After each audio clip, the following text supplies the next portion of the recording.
Hello, I'm Rebecca Horan, and a very warm welcome to A Little Birdie Told Me, a podcast brought to you by rollercoaster.ie.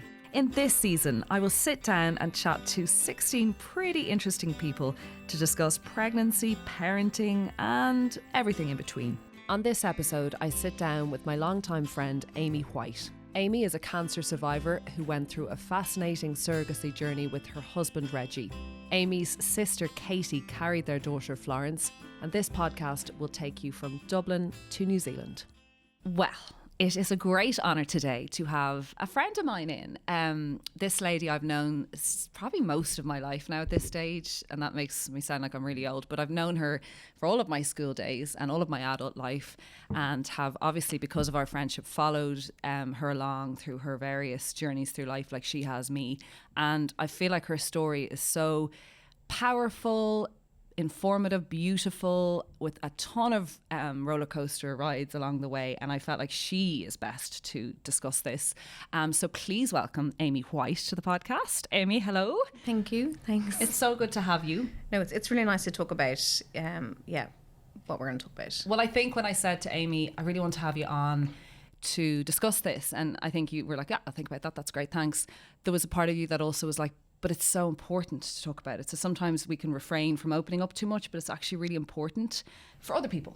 Oh, I like 100%. I feel like I share. I have always been open to sharing my journey to parenthood, but more so, I just feel like it's something that should be openly talked about if people are in that comfortable space to talk about it. So yeah. And we hear a lot about the kind of mainstream parenting, the heteronormative, couples with their 2.5 kids and their road to pregnancy, and it's all very kind of simplified, and it seems to be put in a box. And I guess your journey just isn't that.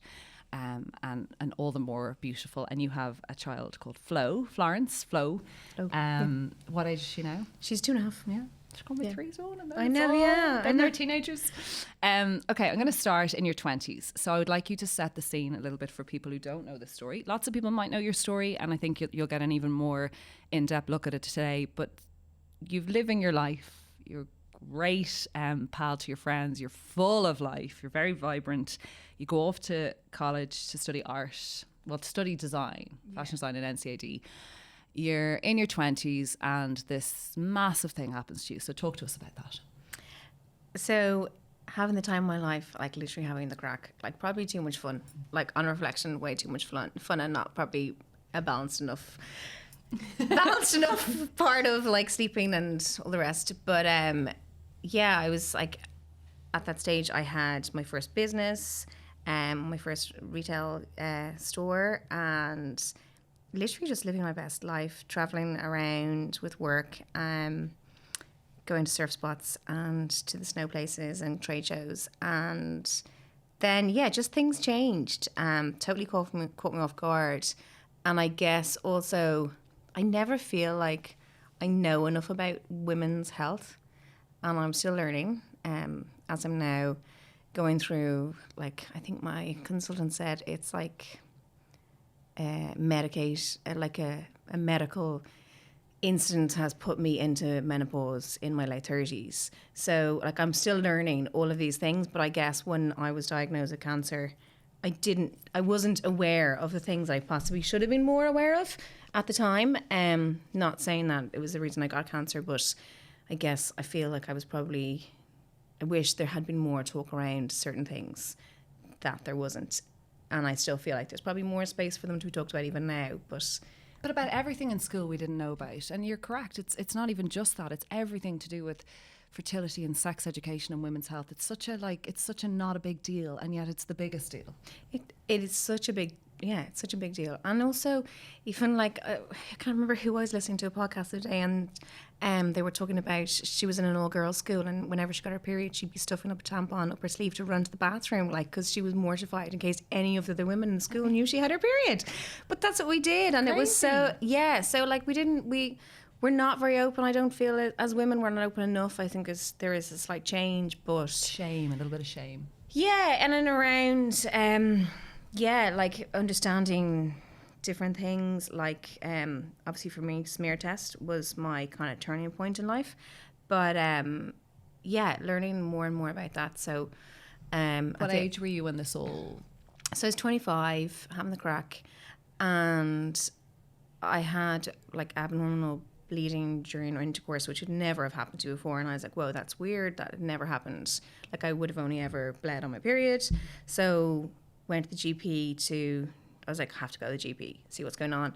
But I was at that age of 25 there's the kind of grey areas. Do you start to get smear tests from 25 on, or you're not really encouraged in Ireland at the time to get them younger than 25? And no one goes, must get smear tests if I'm not recommended to get them on. I have no symptoms. It's not a fun day out. It's not that much crack. So yeah, I went to the doctor, came back with an abnormal smear, and went in to get cells removed, which I think straight away the moment he did that, he was like, oh God. Amazing care I had, but it definitely from straight away, from my first procedure was, you like, there was cancer, and it was so it was cervical cancer. It had spread, so I had to have hysterectomy, and it had also moved into my lymph nodes. So I've no idea how long it was there for. It must have been there for a while, but obviously not that long either. But enough that it had done enough, but also enough that it was thankfully able to be taken care of in a very invasive way, but there's more invasive treatments that can happen to other people. So I kind of feel like... And then when I look back at that time, when you say, you know, I didn't know, I was working and living with you at the time. I remember you, and whether it's connected at all, I don't know, but being suddenly someone who was tired, having been sugar rush high energy, you were just always the life and soul and full of joy, and you were just a bright spark, and you and I were so bold in work, and yet we still got our job done, and we were so bold living together. But we just had a lot of fun, and I do remember there being an instance of you being quite depleted and exhausted, and I'm not sure if you remember that being connected or if it was, but you were wrecked for a certain period, and I wonder if that was this kind of, you weren't well. I don't know. It was such a busy time in my life because I had a new business and I loved it, and it was a retail business, so it was 7 days a week, and I was working so many hours, but I loved what I did. So I don't know, and you can spend your life analysing and wondering, but yeah, I was having so much fun, and I was healthy. Like, obviously we were going out and having plenty of drinks, and like I wasn't cooking from scratch every night, but in general, like if you had looked at me, you would have said that's really a healthy young in person shape, who fit, is healthy, all those things. So I didn't have any symptoms bar that. So you go, this happens, you're told that there's going to have to be, you know, a procedure done. What more information are you giving? And is it a complete blow, Amy? Are you completely stunned? Were you a bit numb?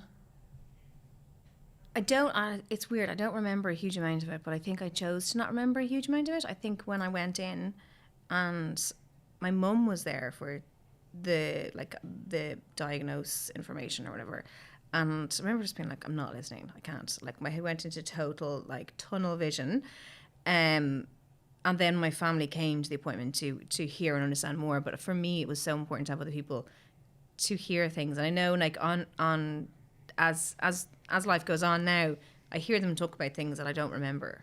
So I suppose, like, possibly for me, the best thing to do is just be like, just gonna put my head down. If you could just get rid of the cancer, would be great. And I don't really need to know any other information or what we have to do. Like, I didn't. My family were really pushing to look at all the options, and I was like, who cares? Just get it out. Like, but obviously for my parents, and my siblings were younger, like, than they are now, obviously, but they were like, none of them were about to have kids. So I think they weren't as concerned at the time as obviously mum and dad were like, oh my God, if she has a hysterectomy, obviously her path to having a family, like we're talking like 15 years ago as well, like it was like, what were the options, you know? IVF being very new then and not talked about at all. So they were just devastated for me being like, how, like, this is going to affect her life obviously forever, but more so in the when she gets to a stage that she wants to have a family, what are the options? So, and at the time when I was diagnosed, I didn't do any IVF. I know like quite a lot of people would do IVF if they're going to go through chemo and radiation, and I was lucky enough to avoid those two things and just have surgeries. So I did keep my ovaries, which meant that I was able to do IVF later in life. My ovaries functioned as typical enough as they could for at the time. So you weren't told to freeze it? None of that was even brought into conversation? Okay. No, but also at the time as well, it was like there wasn't, I was so unaware. I think I didn't even, IVF hadn't even come into my even into my ears from anyone else, even of an older age. Yeah. So I do feel really fortunate that it happened to me at a time in a generation that IVF is a possibility, because if I was 10 years older, it would be very different. So, yeah. So you go through all the procedures, really hard, obviously physically and mentally. I remember you went away. You went to France, am I correct? Yeah. You went away. Yeah. A kind of healing mission. Well, yeah. Just to get space and get your head right and get... Well, I had, like, at the time I was, we were going through, our business was kind of changing, and we were in a space that we were stepping away from our business. And my plan before the diagnosis had been to potentially move to France. So I was kind of like, when I got diagnosed, let's just go to France on holidays. I was like, I can do this. Let's go to the sun. So I went to the sun with my sister and her boyfriend at the time, now brother-in-law, just to be away, because I had a 6-week healing period that no one could treat anything. They couldn't even do more scans properly. We were kind of stuck. So I was like, well, a beach will help, which it did. It, like, if I'd been in Ireland, I think I needed to get away from people who were all trying to be really kind, but maybe just didn't get it. Need to see. Yeah, well, how would you get it? Like, it's it's a hard one to get. Yeah. When you're 25, and I remember we were all told as a group, it was a big group then, but we've quite a tight knit group of school friends. I mean, we all have our adult little groups that we have, and our family, but we have this school friend group. And I'll never forget being told, because it seemed like such a foreign concept and something that happens in the movies to people. Do you know what I mean? And this is why we were young and juvenile, and I'll never forget all being told on separate occasions. I think your sister told me, and then other people told, and Kelly told other people. And I just remember being so heartbroken for you. I was completely devastated. I was very immersed in my own... I was working as a teacher. I think as a teacher at the time. I can't remember. I had moved out. I was with a guy.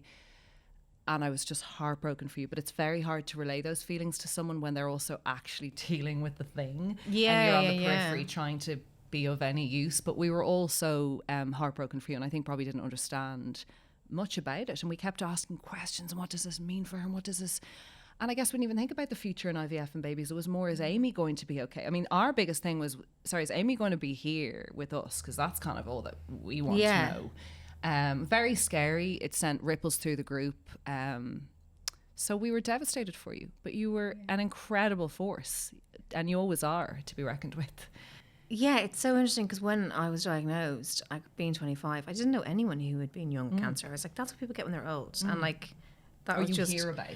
Yeah, or like, it would have heard of the odd person who was like not old, who had cancer. So it was just such a foreign idea that I could have it. So for me, I was like, just get rid, and then I'll get back to things. But I can see that like at the time, well, maybe it's because we're getting older, we hear of cancer more, and unfortunately it's more prevalent as well. So yeah, it's... Do you think now, as you deal with all the other things you're dealing with in life as we get older, you are dealing with the mental load of that now? Are you kind of going back, or did you get counselling? Like, do you felt like you worked through it well at the time? Do you think you did as best you could, or did you get help at the time? Do you remember? Just for anyone who's similar. I did. I definitely dealt with it at the time, and I'm still dealing with it, like 15 years later, and probably will forever be dealing with it. As still things are changing in my life due to my diagnosis then. So yeah, like I went to ARC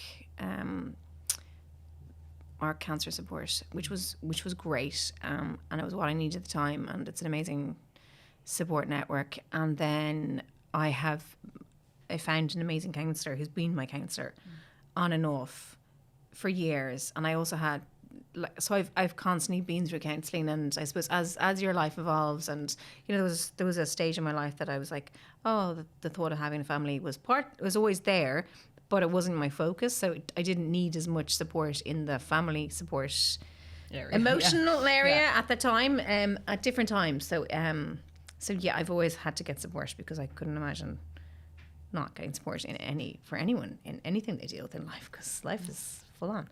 Amy's a good one. I'm like, I just go swimming or to the gym or listen to a podcast, and it's like, well, maybe you should go to therapy. No, this is how I do it. Like, it's funny, but you're correct. It's so helpful for so many people, and obviously it's the best thing you can do for yourself. Your life, do you feel like at 25 your life completely changed course of what you thought was going to happen to your life, or is that too crazy a thing to say? No, well, everything changed. But I've no idea who I would have been if it hadn't happened. So, but I know that, yeah, a lot of things have changed, and I have definitely fundamentally changed as a person from that. Like I don't know how you couldn't change. So yeah. For people who don't understand, so when you say that you had a hysterectomy, for people who don't understand, when you're saying your ovaries, what was the physicality of that? Did you continue to get a period? Did you not have a period? What did you have to do regarding your health, cancer checks? So for that kind of part of it, what happens? Because we hear a lot of scary things about cervical, ovarian cancers, all these things, obviously, since we've had this awful tragedy in Ireland, which has been women's health in the last few years, where so many women have lost their lives. So we hear about it, but what happened to you physically?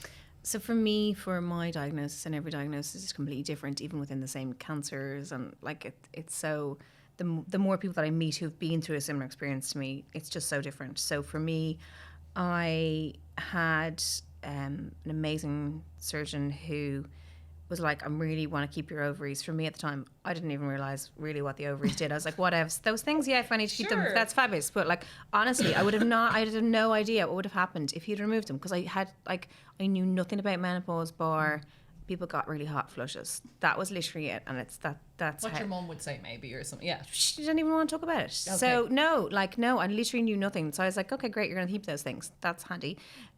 So my ovaries were moved to a higher area in my body. So if I did need other treatment, they would still have a chance of staying functional. So my womb was removed, my cervix was removed, all the kind of area around there, the top of my vagina. They basically did all the women-y things were rejigged or cut out. And then, after my surgery, I still would have gone through all of those kind of hormonal, like my breasts would have got swollen on my cycle, and my skin would have got bad. I personally get quite emotional with my cycle. I know some people don't, but for me, I go a bit bonkers. And sing it, sister. Like all of the things bar, I wouldn't have bled. Yes, okay. So you still went through all of that stuff. Yeah, and like each month, your egg would have been released, but it would have been absorbed back into my body, as opposed to like there was no tubes there was tubes at the time to go down, but have recently been removed. So all of the kind of things, but obviously then they kept me away from the menopausal things that I'm now learning about, that it was amazing that he was able to keep them for many things for my body, but also then for the opportunities to do IVF down the line. So he sounds like an amazing, very talented man. Yeah. Life continues, but it doesn't. I mean, obviously this is, it's a very kind of simplistic thing to say, life continues and da-da-da. But, you're just an incredible woman. You got on with life. Like, it still always felt as your friends, like, oh my God, Amy's been through something. But you were like, right, next, what's happening? Yeah. In between all of this, there was another business, a gorgeous business, which stemmed from, I think I'm correct, your travels in New Zealand to a place called Raglan, which, subsequently meant you had a place called Raglan in Dublin, which was really cool. And it was like this kind of rag, tradey road, this very cool area. And like, you've always done an amazing job with boutiques, and it's definitely style and taste and fashion and retail, and running a business is definitely a forte, and you were running that, and we were all so proud of you. But in the meantime, you'd also been abroad for a while, to China. You'd done quite a lot, right? Yeah.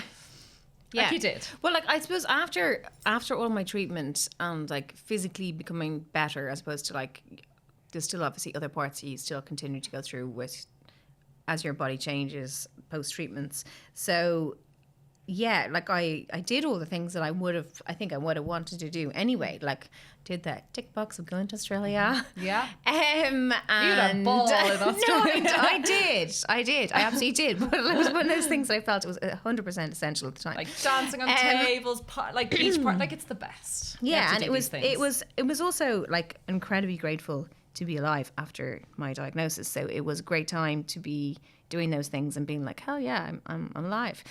So I traveled a lot and I set up another business, and just before I set up my second retail, I met my now husband.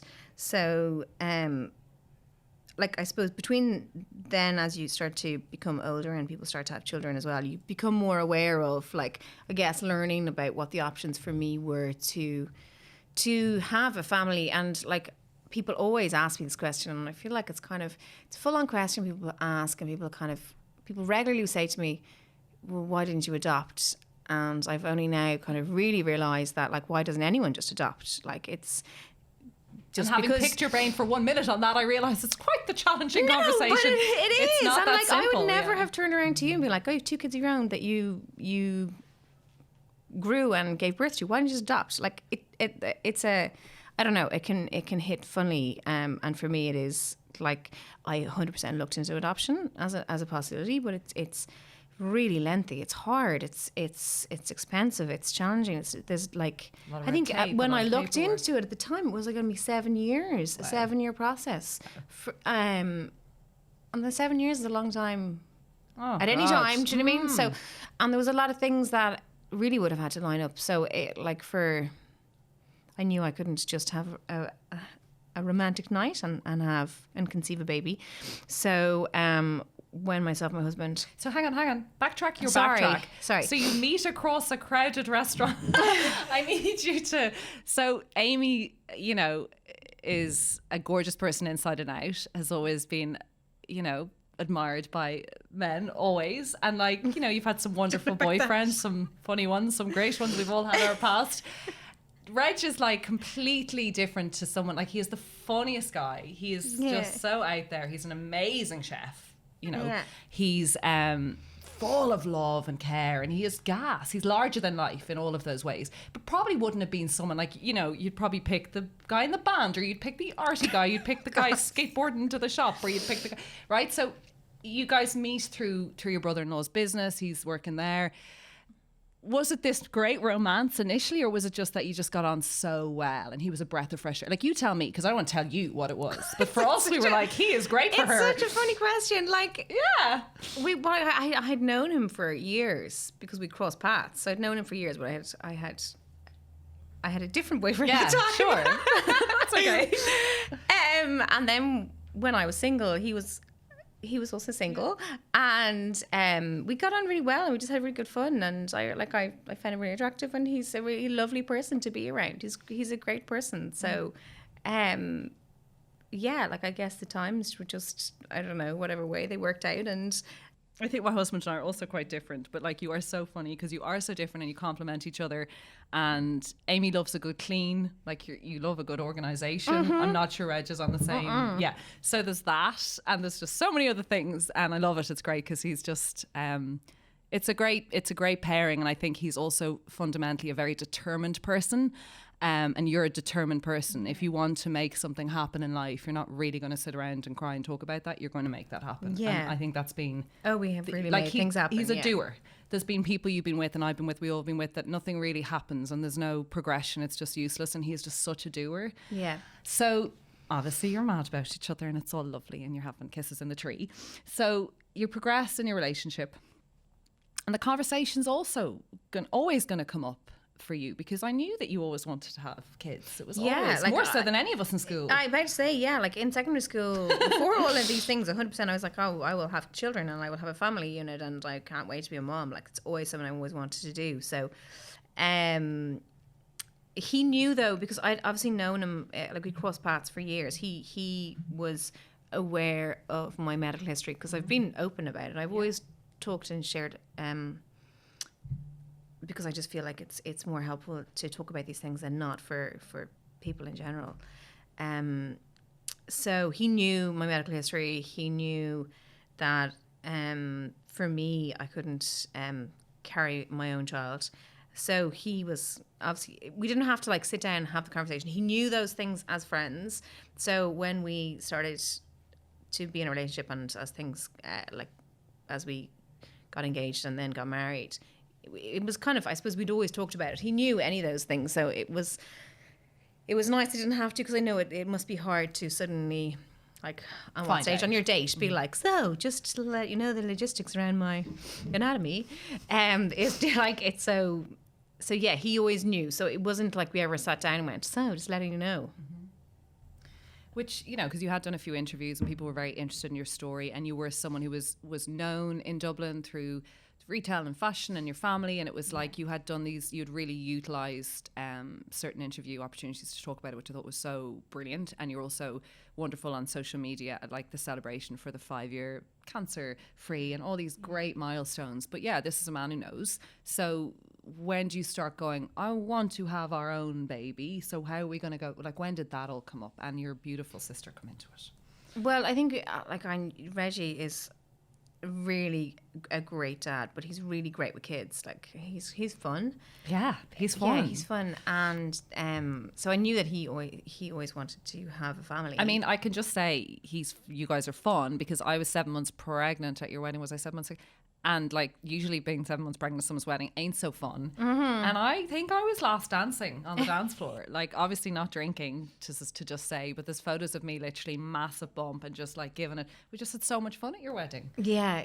No, he's great fun, and he's he brings fun all the time, and he is very what's it called? It's like he's just a natural, like, has that natural, like, what is it when you want to be a dad? Paternal, that's the word. Yeah, sorry, I'm tired. Paternal, yeah, he's great with kids, and he really enjoys it. And he's a great uncle to like our 23 nieces and nephews that we have. So it's funny, I don't exactly know how all of the things unraveled in their times, because we've had a lot going on for the last millions of years of our lives. But we did know that my body was obviously getting older, and if I wanted to do IVF, the stats are more in your favor to do IVF younger than older.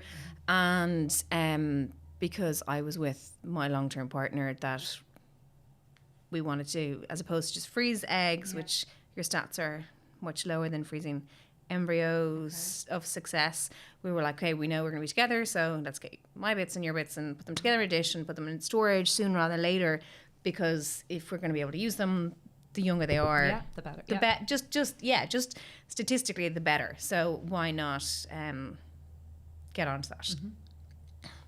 So for me though, IVF was, I did 3 rounds of IVF to have our daughter and to create embryos. But a lot of the time when people would do IVF, there's a lot of different stages obviously of IVF, but for me, you couldn't go vaginally to take out my eggs because there's a lot of parts missing. So for me, anytime I needed to do IVF, I'd have to go in to a hospital. I had to find the person who could possibly do it, one man in the country who could do it. And unfortunately, at the moment, the way things have changed, that clinic is no longer there. So I don't think there's anyone in the country who can do the type of IVF laparoscopic IVF of what I was doing at the time. So fortunately, I was the most amazing consultant who helped us retrieve our embryo eggs and then into embryos through laparoscopy. So each time I went in, they'd have to open up my stomach and do a big job, which also had a lot of impact on my ovaries, because my ovaries aren't in a place there's space for them to grow, because they're not where they're supposed to be. And so they were big surgeries, but we were so fortunate to create embryos that we could put aside when we worked out the next part of what does one do with embryos when you don't have a womb, to work out how to grow the child. And I'm not saying you're blasé, because you're not blasé, but like, you know, I had 2 laparoscopic procedures in my life. You know, that is it, hopefully for now, Amy, in my life. And that really had a traumatic effect on me for loads of reasons, other reasons too, but just it's a physical, it's stressful on the body, right? So you're telling me you're doing this a number of times and you're like, you know, I had to do that. It is such a fundamental effect on you because it's exhausting. It's hard. It's wearing you down. Like, it's not just you're doing this for the good of the... It is a lot to be fanning around or poking around at someone's body. A lot. Yeah. And I think like, when I reflect on the kind of my IVF journey part of becoming a parent, like, I think people don't talk about it enough. And they, like, I suppose I did my IVF 5 and 4 years ago, maybe around that. I feel like there's more chat about it now, but it's still not enough. And like, IVF is so full on, like, it's so full on. And unless you're in it, it's so full on. And even us going into it in quite a naive way, because we didn't technically kind of have a fertility problem that brought us to IVF. So it wasn't like we tried and we weren't getting pregnant. We were like, oh, we just missing some parts. So like, I just went in being like, can you just do the part that we can't do?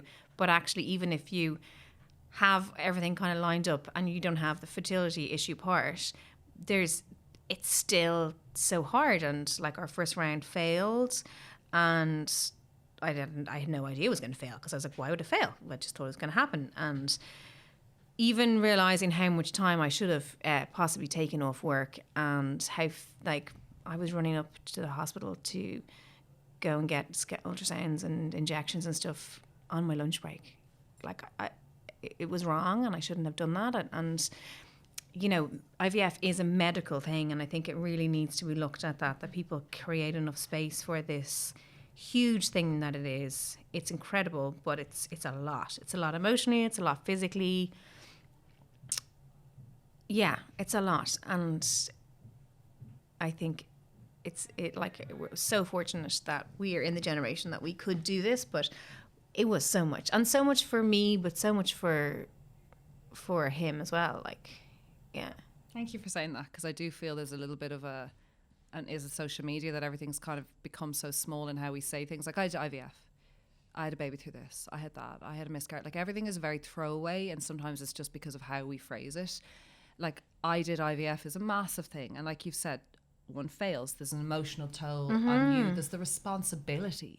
I think we don't even talk about that as women. Even if that's not put on you by Reg or society, there's still that feeling. Yeah. There's his emotions that you probably don't even get time to think about because you've got your stuff. There's the exhaustion of going in, the hormone changes, everything. There was, I remember being like, we were so busy. Like, he had a new business. I was working a really intense job.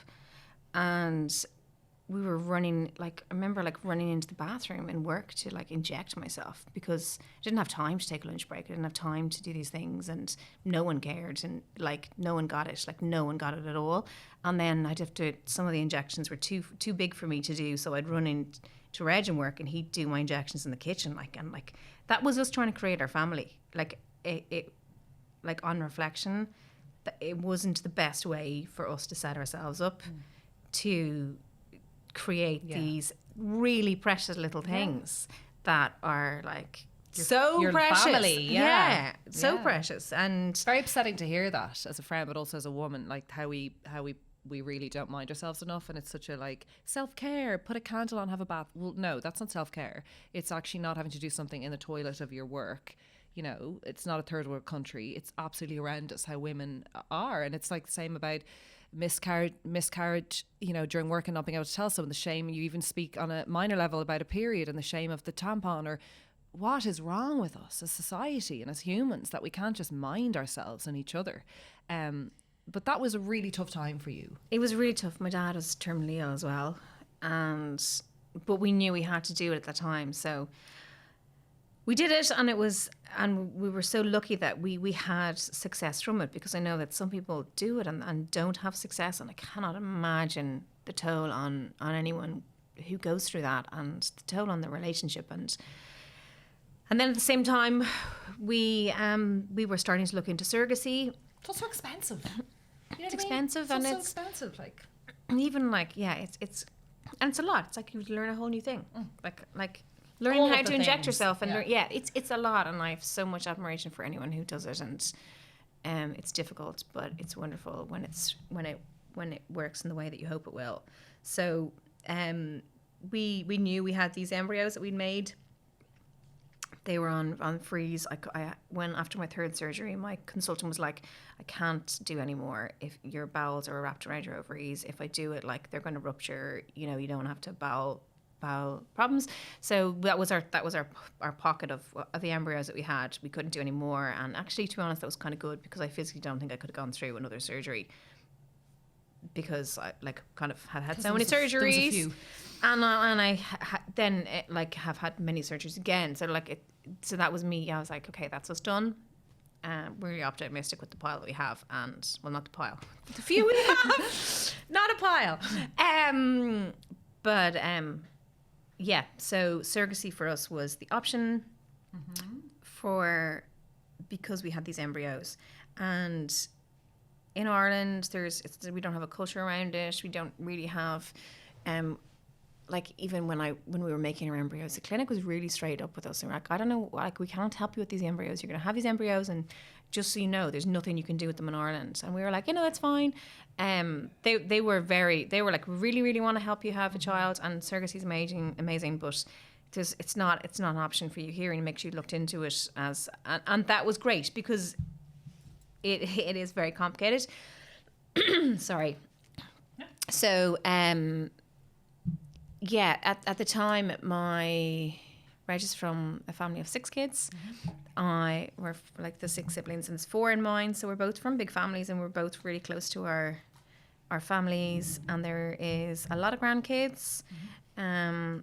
So there was a lot of kids around us, and that was amazing. And we have lovely nieces and nephews, but they were all quite young. And we were at what age was I when I got married? Like 30. I don't know. The math's like 34 or something. I don't know. Yeah. So a lot of years after I did. So So a lot of our friends, I was probably in a sense towards the end of our friends getting married. So a lot of our friends were married, and a lot of them had kids, or were having kids, or were planning to have kids soon. So we were kind of at the stage of need to get married to the embryos and then try and have kids with them.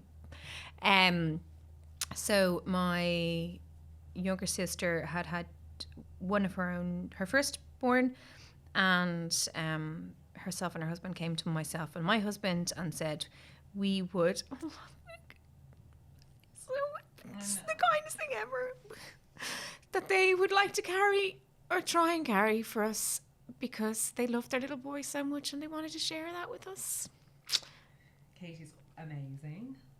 So how on earth does that where are the tissues gone? Where have we put them? They're here. I have tissues because I always have them under my because you're kind of saying they came to us. Did they come out of the blue? Was there a conversation with you and Reg first, or did they literally say to you? I suppose when we knew that we needed someone to help carry for us, we kind of always put it on the WhatsApp group. We had to put it on the WhatsApp group. But the two of us had chatted about it a lot and be like, I wonder, anyone and then certain people were like Jenny Mackers that wouldn't be easy for them, or that totally wouldn't be on theirs. And then, you just obviously you have these random chats. Well, not obviously, we had these random chats being like, I wonder, and it's a huge thing to do. There's no proper legal structure as well, so that makes it even more challenging. So for us, we didn't want to get into it with someone we didn't know in Ireland, because it's very hard to do it in Ireland if you can even do parts of it, not even other parts of it. It's technically wasn't an option then either. We do hopefully have change to come, but we're still waiting for the update on that. So my sister and her husband came to us and said, we'd like to try and help you guys do this. My sister had looked into it loads because she's like that. What was your reaction? Oh, we just cried. They cried. Yeah, even to try and it not work. Yeah, is so huge. Yeah. And to say it with, because I have had people who've said it to me willy nilly, and it's one of the most hurtful things to say. Oh, I would have done that for you. No, you wouldn't have. Don't say it. It's not. You wouldn't have, and you wouldn't. People who just say, "Oh, I would have done it for my sister," but would you have? It's a huge thing, and people who carry for other people, I just think are incredible. Like it's the most incredible thing, and there's so many layers to it. So she and her husband were like, we would like to do this for you, but we would like to try and have another child first before. We don't want to wait for too long for you guys because we'd like you to be younger on the parent side. So they got a wriggle on and they had their second child while us trying to start understanding surrogacy road. Yeah, of what it means. And just to point out, Katie lives in New Zealand. Oh yeah, just sorry. To point out there's a slight geographical. Well, thankfully she lives in New Zealand, because when she was living in Ireland at the time when this conversation started, because my dad was so sick, and we looked into it. We went to so many clinics, we talked to so many people, and we were like, we just, we have this relationship and she's happy to do it, and from everything we see she should be physically a great carrier. Like, there's always a chance it won't work, but she ticked all the boxes of health and her age, and carries well, and had never had a miscarriage, and we have these embryos, can you give us a hand? And everyone was like, no way. Like, and it wasn't because no one wanted to help, but everyone was like, we just can't. There's no legal, if we got you into that, you're like, you don't know where you'd stand legally, and that child wouldn't be yours legally, and everyone was coming from it in the most, trying to be helpful, but also couldn't be helpful by any means be helpful. We looked to the UK, we couldn't do it there because we weren't UK residents, which is totally understandable. And then it came to, because Katie, after Dad passed away, she moved back to New Zealand because her husband is Kiwi, and in New Zealand they have this incredible family outlook, and I feel like for me they're really progressive. Yeah, I was about to say ahead, but yes, as long as people are in a caring and a loving situation, there is an opportunity for anyone to become a parent of, like, there would be grandparents who raise grandchildren in a parent unit as opposed to a grandchild unit. And yeah, like, I just feel like they're way cooler than us in every sense. And Jacinda Ardern was also very helpful in kind of the way she has. Yeah, and there was a way for us to try and apply for it to become an option, and in Ireland there wasn't that. I know I've heard of people who have managed to make it happen in Ireland, but kind of to feel like it's on the black market that you're trying to do it, it's pretty shitty. It's a horrible feeling. Yeah, so like we to make it as short as possible, we looked into the Kiwi side of things. My sister being a huge drive on it to help make sure that we could put together like this really complicated application, which was understandably complicated because there was a lot of things to be looked into, a lot of counselling, a lot of group counselling to make sure everyone was actually in a safe place, that it was the right thing for everyone, and what would happen afterwards. And we applied, and the Kiwi Health Board said, yeah, we're happy to see if we can help this happen if you want to try and do an implantation in New Zealand, which was amazing. And also the Kiwis knowing that they're taking on a new citizen, because my daughter is now a Kiwi citizen.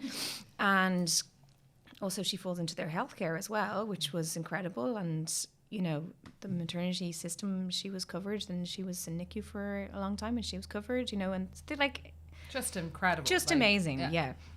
So after years of admin and working out how to get embryos from Dublin to New Zealand, and in my little cartoony mind, I'm like, Amy's standing in Dublin airport waving her embryo on a plane, like, isn't that what it literally is taken in an ice? Can you explain that? Because that's crazy. So there's like fertility couriers.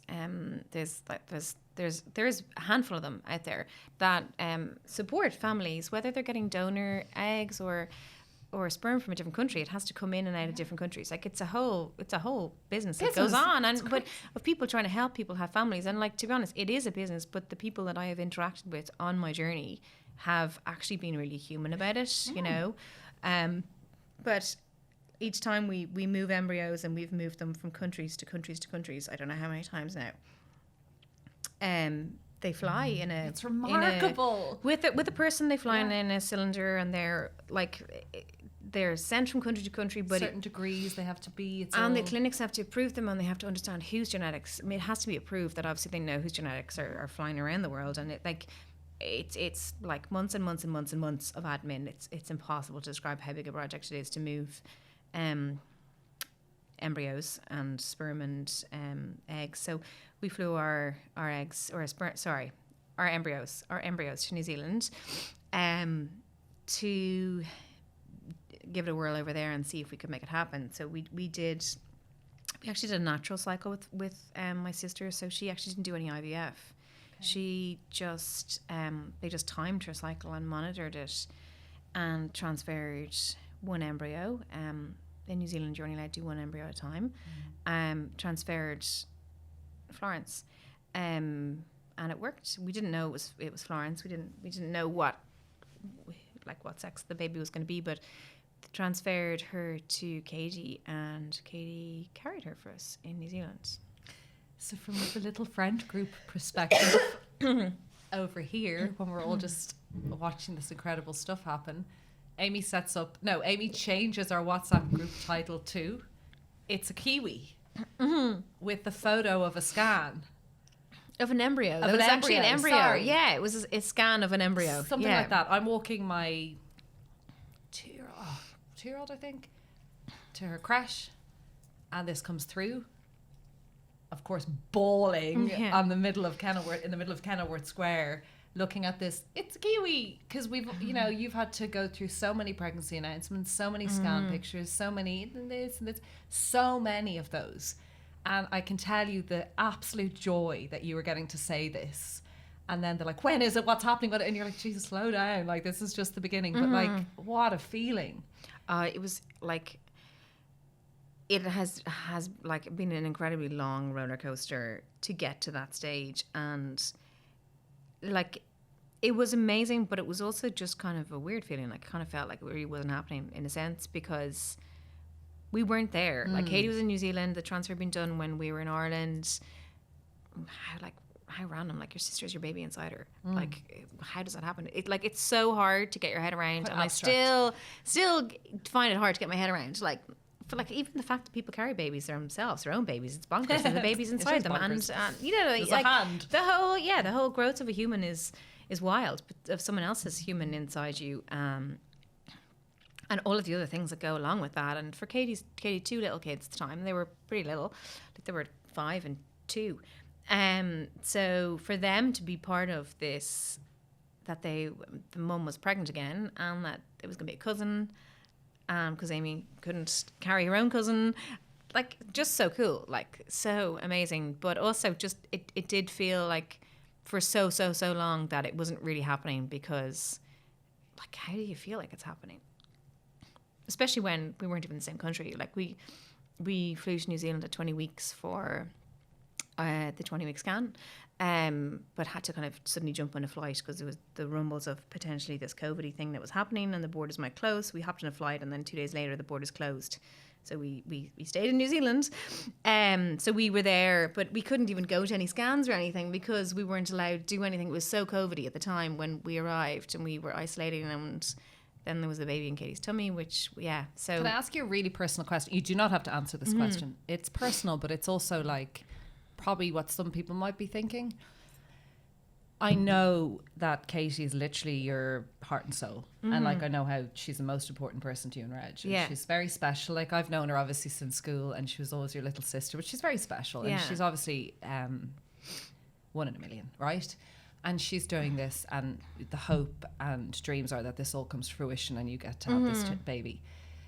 Is there also a grief that you're not carrying it, or are you just so grateful you don't have time to grieve that? Or did you care at that stage? Had you kind of gone through that process in your mind? I don't think so. Like, I was never like jealous that I wasn't carrying it around. There wasn't a sadness.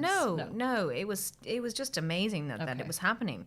But it was more so like, you're obviously not connected to a pregnancy. Sure.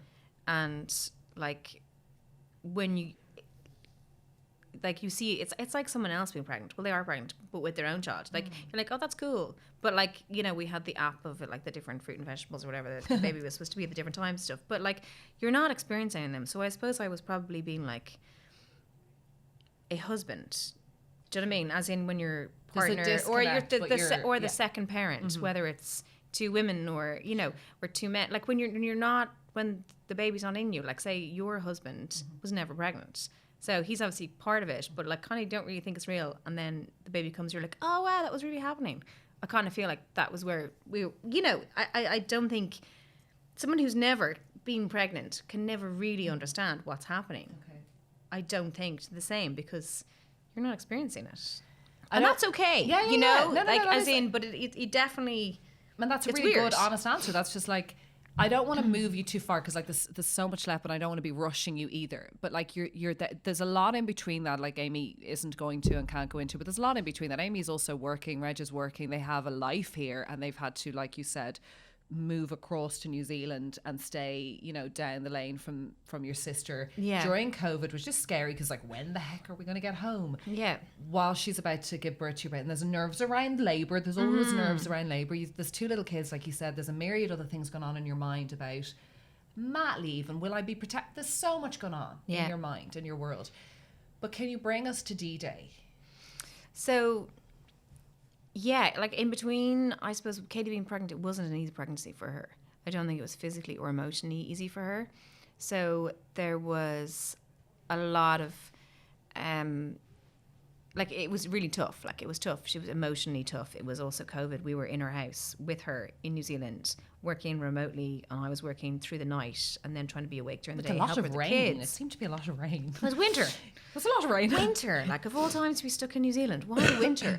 So, and then you have her amazing husband who is there, and her in-laws who are also in a kind of grandparenty role.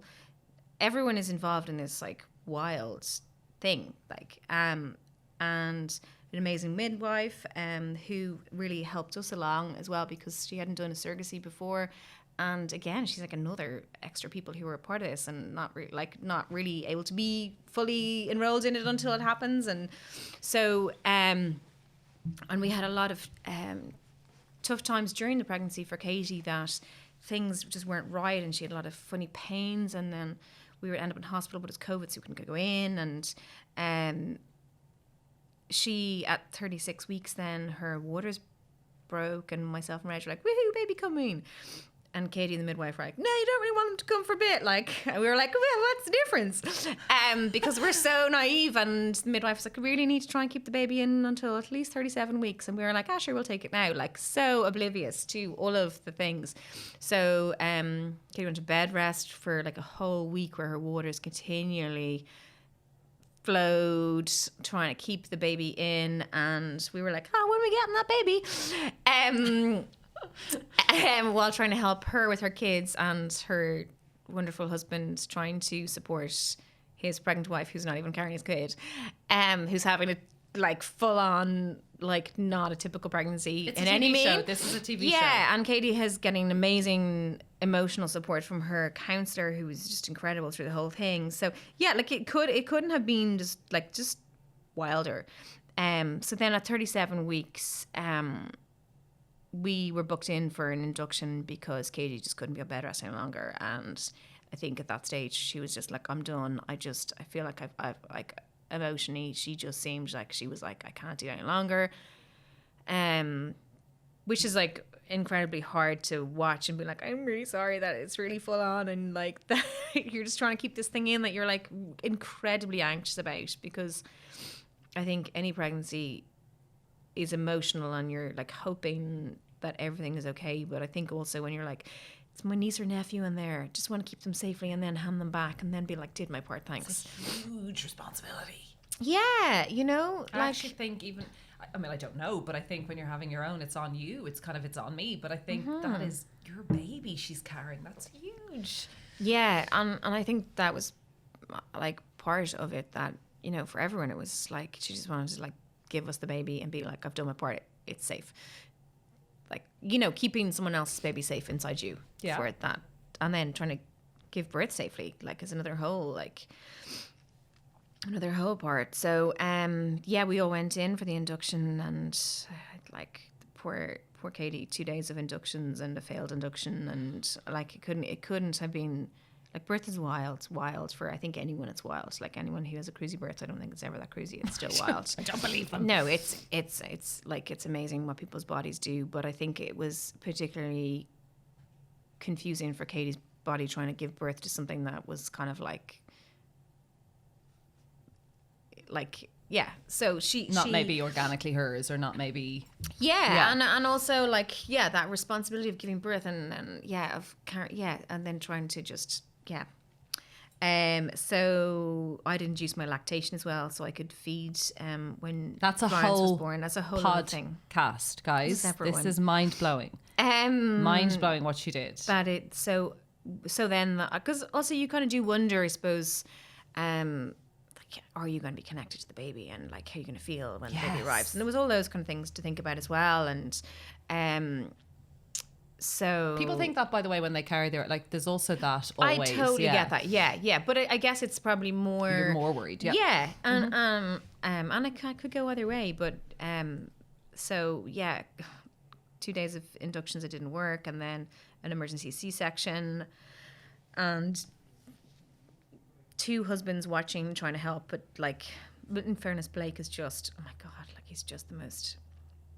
Watching him for 2 days with Katie in labour and stopping and starting and it not working, and he's really, really good at births. Very helpful man. No, honestly, he was amazing.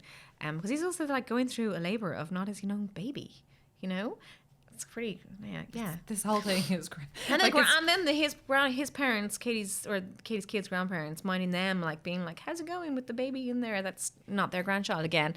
But so, yeah, everyone just willed so well. And Florence was born, and she was born safely. And the emergency C-section, I was there for the birth, and the 2 lads were outside.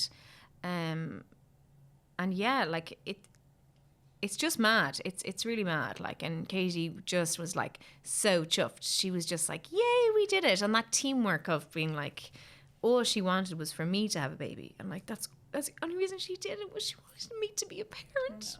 Just so amazing. It's so amazing. Yeah. Was it super emotional? Were you just so tired?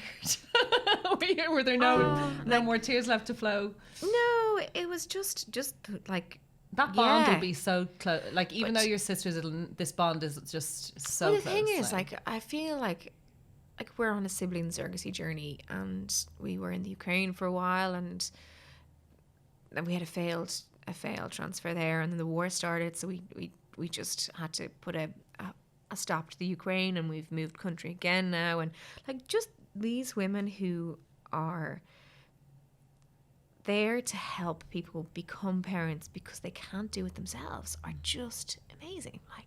It's just amazing. It is amazing. There's no way to describe it. I've met a few of them, and the more people that I after having a child through surrogacy, I've met a lot more people. I'm just these people who mind your baby.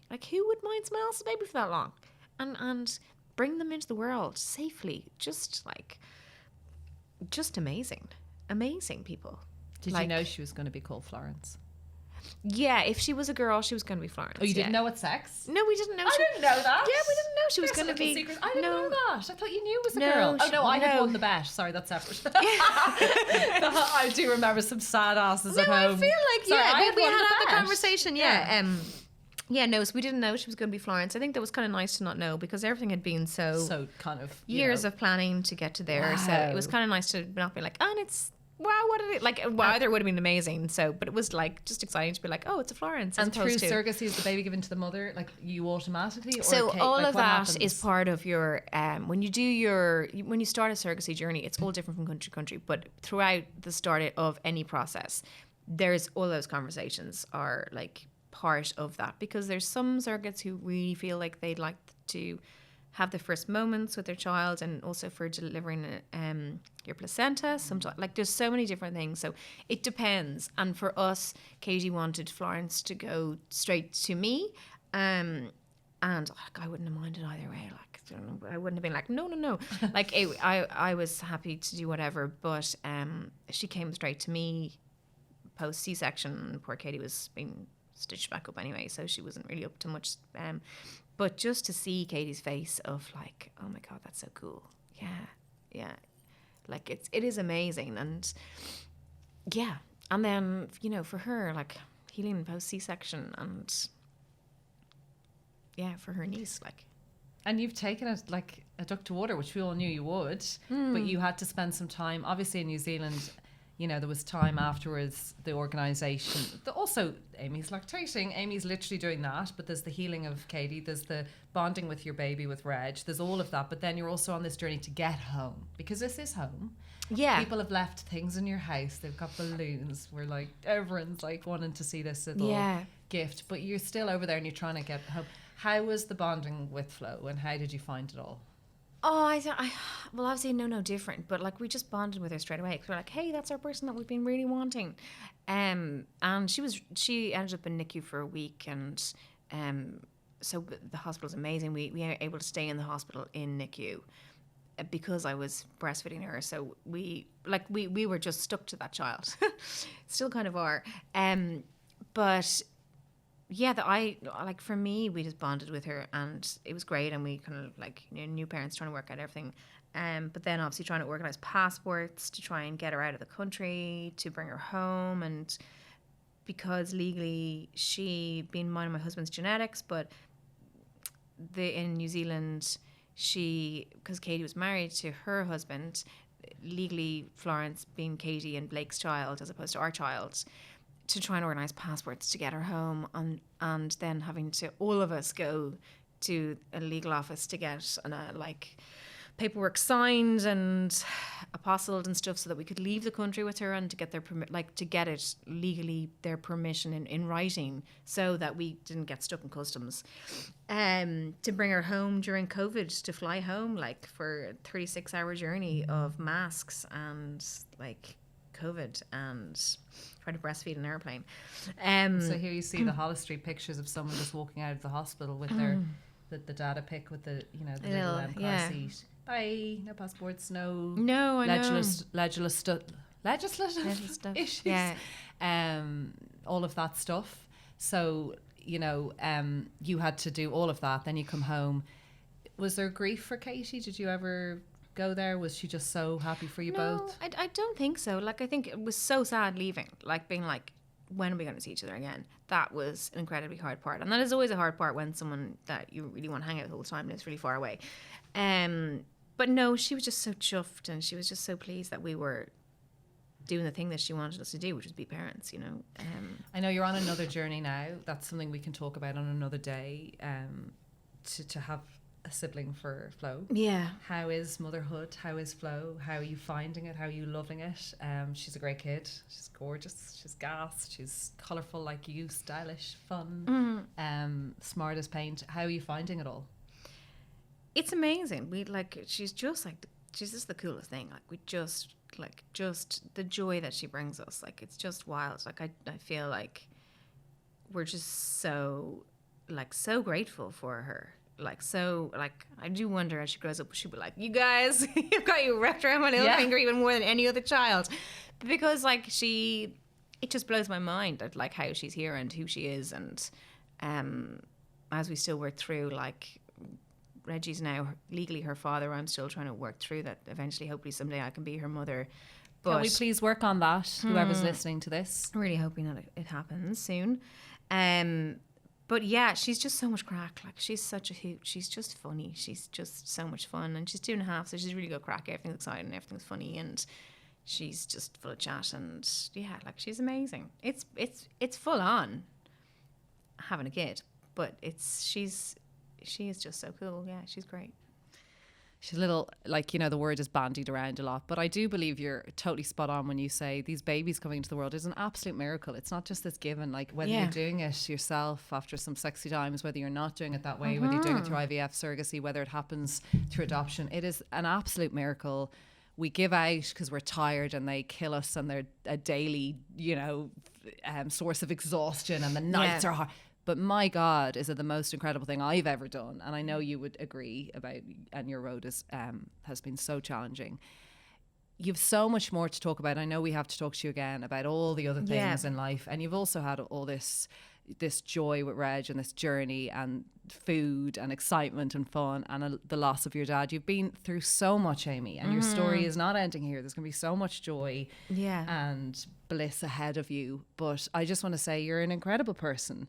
And we don't get to say it to you enough because we're all busy, which is the absolute disgusting word, because we were sold the adult life, which is a bit trickier than we thought it was going to be. But you are incredible and a force to be reckoned with. And I'm not going to use the word strong because we don't always want to be strong, but you just have, you know, expectations. You've flown through all of it and you've broken down all of these walls, and well done you. And thanks for telling us all about what you've gone through. I really appreciate it. Thanks. And I know it'll help so many people going through all the various things you've talked about, actually. So Thank you. Thanks. I hope you enjoyed this episode of A Little Birdie Told Me, and if you did, it would be wonderful if you could subscribe to the podcast.